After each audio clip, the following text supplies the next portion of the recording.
আচলতে আপোনালোকে ভাবিব পাৰে যে আমি এই হাঁহটো বৰ্তমান ক'ত দিবলৈ আহিছোঁ।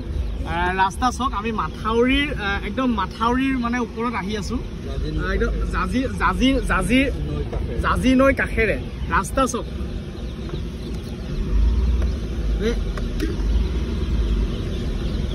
আৰু এই যে আৰু মানে গাড়ীত আমাৰ কোন কোন আছে গম পায়? এই দাদা আছে, তেখেতে সাংবাদিক কৰে, আৰু এফালে আছে আমাৰ দাদা এজন তেখেত সমাজ সেৱক। খুব ধুনীয়াকৈ মই চিনাকি দিম। আৰু মোৰ এফালে ভাইটি আছে, আৰু এফালে লগত আছে হাঁহ, মানে 500 হাঁহ লৈ আহিছোঁ। আৰু আচলতে একদম মানে যিখিনি জেগাত আমাৰ এই হাঁহখিনি পাব লাগে তেনেকুৱা ধৰণৰ মহিলাসকলৰ কাৰণে আমি 50 গৰাকী মহিলাসকলৰ কাৰণে এই হাঁহখিনি লৈ আহি আছোঁ। আৰু দুজন দাদাৰ এটা প্ৰচেষ্টাত, আচলতে এইটো কোনো চৰকাৰী স্কিম নহয়, এটা মানে ব্যক্তিগত হিচাপে 50 গৰাকী মহিলাক হাঁহ ডনেট কৰিব। গতিকে এইটো এটা খুব মানে ভাল লগা খবৰ, কাৰণ আজিৰ দিনতো যে এটা ভাল মানুহ আমাৰ সমাজত আছে তাৰে আজি প্ৰমাণ মই আপোনালোকক দেখুৱাম। গতিকে আৰু এটা একদম খুব মানে মাথাউৰিৰ ওপৰে ওপৰে সাংঘাতিক এটা জেগাত আহি আছোঁ, যিটো আচলতে মই ৰাস্তাটো ভাবি অনুভৱ কৰিছোঁ যে সঁচাই এনেকুৱা ধৰণৰ জেগাত আমাৰ এনেকুৱা ধৰণৰ যিখিনি স্কিম, চৰকাৰী স্কিমখিনি ধৰক এনেকুৱা জেগাতহে পোৱাটো যোগ্য বুলি মই ভাবোঁ। আৰু এইটো সফল হৈছে আমাৰ এই যোৰহাটৰ দাদাৰ কাৰণে। মই সম্পূৰ্ণ চিনাকি দিম, বলক গৈ লৈছোঁ। আৰু গাড়ীত আপোনাৰ ফুল হৈ আছে, যিহেতু 500 হাঁহ আছে, 50 কেজি দানা আছে, আৰু আমি মানুহ আছোঁ 4জন। আৰু ৰাস্তাৰ অৱস্থা পুৰা যেনে তেনে আহি আছোঁ। এইফালে চব পুৰা মাথাউৰি কাষ, এইফালে গোটেই পৰিৱেশটো দেখুৱাম।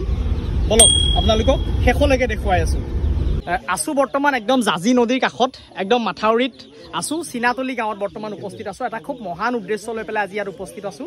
গতিকে 500 পোৱালি আমি ফ্ৰী মানে এটা ডনেট কৰিবৰ কাৰণে আহিছোঁ। কোনো ৰাজনীতিকভাৱে নহয়, নিজৰ ব্যক্তিগত আমাৰ দুজন ছাৰৰ প্ৰচেষ্টাত।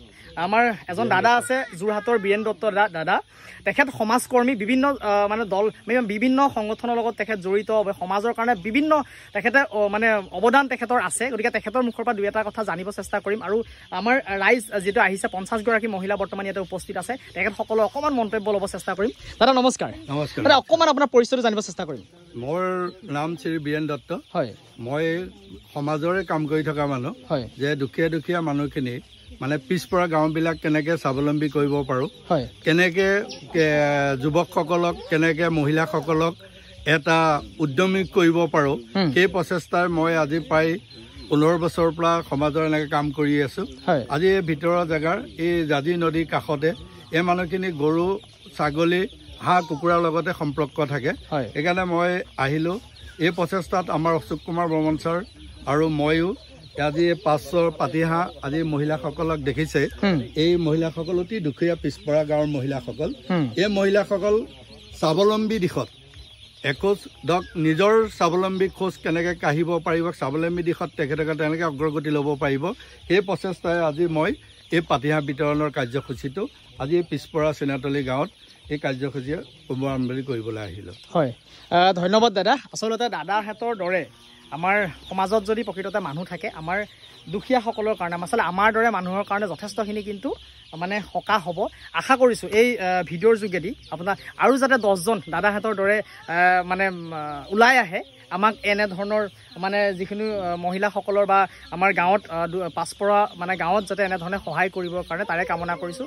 দল সংগঠনৰ ফালৰ পৰা যথেষ্টখিনি আহে, সেইখিনি কথা আমি নকওঁ, কিন্তু ব্যক্তিগত হিচাপে এনেকুৱা মই যিহেতু আজি ইয়াত প্ৰথমবাৰ কেম্প কৰিছোঁ এনেধৰণে, আৰু ছাৰ আণ্ডাৰত অশোক কুমাৰ বৰ্মন ছাৰৰ আণ্ডাৰত মই মানে মঙলদৈটো পোৱালি দিছোঁ এনেধৰণে, কিন্তু আজি এই মানে অনুষ্ঠানটোত মই পাই আচলতে সুখী অনুভৱ কৰিছোঁ। এইফালে দানা আছে চাওক, এই দানাখিনিত আমি 1 কেজি দানা, এটা এণ্টিবায়'টিক দিছোঁ আৰু এটা ভিমাৰেল দিছোঁ। আৰু এইফালে বাইদেউসকল আছে, আপোনালোকে অকণমান 2 এটা মন্তব্য মই জানিব চেষ্টা কৰিম। কেনেকুৱা আজি অনুভৱ কেনেকুৱা হৈছে যে আপোনালোকক 10টা মানে এটা পোৱালি ডনেট কৰিব আপোনালোকক? ভালেই লাগিছে। হয়, আপোনালোকে এইটো আমাক সহায় কৰাৰ বাবে ধন্যবাদ জনাইছোঁ। হয়, আমি লোকেল যিটো হাঁহ আমি পুহিছোঁ বাৰু, এয়া পুহি পোৱা নাই। হয়, কিন্তু কেনেকৈ পাৰোঁ যত্ন কৰিম আৰু। হয়, আৰু বহুত ভাল লাগিছে। আৰু আপোনালোক এখন গাঁৱতে আচলতে এনেধৰণে হাঁহ পালন, হাঁহ, মুৰ্গী, গৰু, ছাগলী এইখিনিৰ লগতে আপোনালোক জড়িত নে?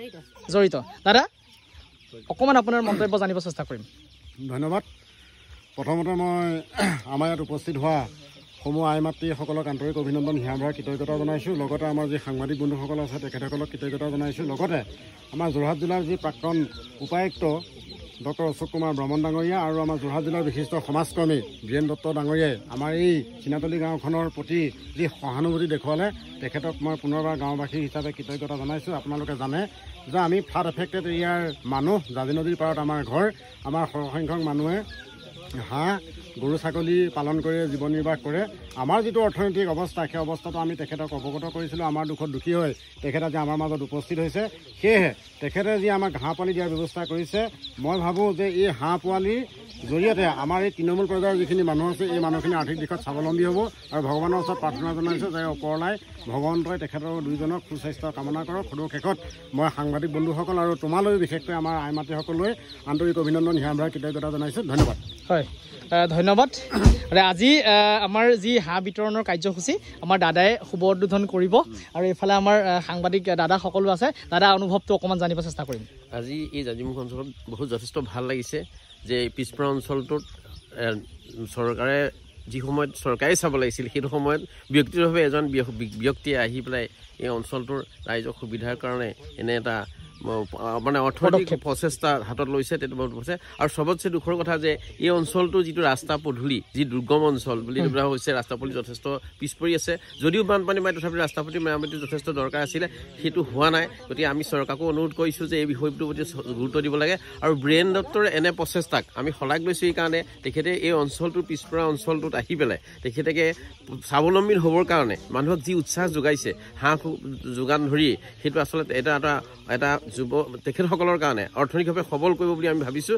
আৰু এইদৰে এই প্ৰচেষ্টা সদায় অব্যাহত থাকক আৰু তুমিও সুদূৰ গোদাঘাটৰ পৰা আহি এই অঞ্চলটোৰ ৰাইজক যিদৰে যদিও তুমি কিবা এটা বিনিময়ত এইটো দিছা তথাপি তোমাৰ এই প্ৰচেষ্টাক আমি ৰাইজে শলাগ লৈছে আৰু আমিও তোমাক এই প্ৰচেষ্টা কাম আগবাঢ়ি যাবলৈ তোমাক আমি উৎসাহ যোগাইছোঁ হয় ধন্যবাদ ভিডিঅ'টো আপোনালোকে যিমান পাৰে সিমান শ্বেয়াৰ কৰি দিবলৈ নাপাহৰিব কাৰণ সমাজত যে আজিও ভাল মানুহ আছে তাৰে প্ৰমাণ হিচাপে মই ভিডিঅ' আকাৰে অকণমান দাঙি ধৰিবৰ কাৰণে চেষ্টা কৰিলোঁ আৰু যি দুজন মহান ব্যক্তিৰ কাৰণে আজি এনেকুৱা ধৰণৰ কাৰ্যসূচী হাতত লোৱা হৈছিল তেখেতসকলৰ যাতে ভগৱানৰ ওচৰত প্ৰাৰ্থনা কৰিছোঁ সদায় সুস্বাস্থ্যৰ গৰাকী হৈ থাকক তেখেতসকলৰ পৰিয়াল সদায় ভগৱানে ভালে ৰাখক তাৰে কামনা কৰিছোঁ আৰু এনেধৰণৰ কাৰ্যসূচী যাতে প্ৰত্যেক বছৰে লৈ থাকিব পাৰে তাৰে ভগৱানৰ ওচৰত মই প্ৰাৰ্থনা কৰিছোঁ আৰু আপোনালোকেও প্ৰাৰ্থনা কৰিবলৈ নাপাহৰিব কাৰণ তেখেতসকল আমাৰ দুখীয়াৰ কাৰণে সদায় ভগৱান স্বৰূপ গতিকে আজি ভিডিঅ'টো ইমানেই কেনেকুৱা পালে আপোনালোকে নিশ্চয় কমেণ্ট কৰি জনাব ধন্যবাদ